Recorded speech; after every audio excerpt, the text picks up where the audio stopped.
एक कहानी, भक्त की परीक्षा। मीरा जी जब भगवान कृष्ण के लिए गाती थी तो भगवान बड़े ध्यान से सुनते थे। सूरदास जी जब पद गाते थे तब भी भगवान सुनते थे।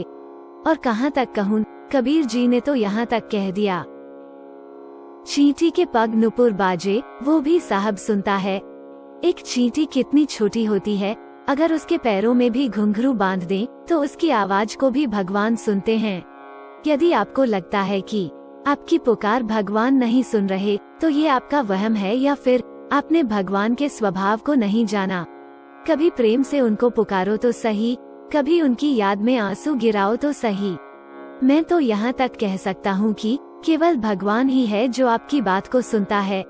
एक छोटी सी कथा संत बताते हैं। एक भगवान जी के भक्त हुए।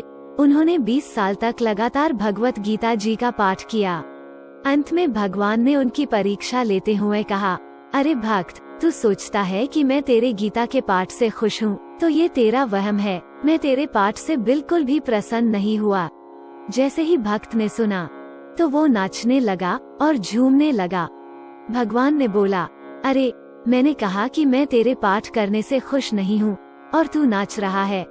वो भक्त बोला, भगवान जी, आप खुश हो या नहीं हो ये बात मैं नहीं जानता, लेकिन मैं तो इसलिए खुश हूँ कि आपने मेरा पाठ कम से कम सुना तो सही, इसलिए मैं नाच रहा हूँ। ये होता है भाव। थोड़ा सोचिए, जब द्रौपदी जी ने भगवान कृष्ण को पुकारा तो क्या भगवान ने नहीं सुना? भगवान ने सुना भी और लाज भी बचाई। जब गजेंद्र हाथी ने ग्राह से बचने के लिए भगवान को पुकारा तो क्या भगवान ने नहीं सुना? बिल्कुल सुना, और भगवान अपना भोजन छोड़कर आए। कबीरदास जी, तुलसीदास जी, सूरदास जी, मीराबाई जी और जाने कितने संत हुए जो भगवान से बात करते थे और भगवान भी उनकी सुनते थे। इसलिए जब भी भगवान को याद करो, उनका नाम जप करो, तो ये मत सोचना कि भगवान आपकी पुकार सुनते होंगे या नहीं। कोई संदेह मत करना, बस हृदय से उनको पुकारना। तुम्हें खुद लगेगा कि हाँ, भगवान आपकी पुकार को सुन रहे हैं।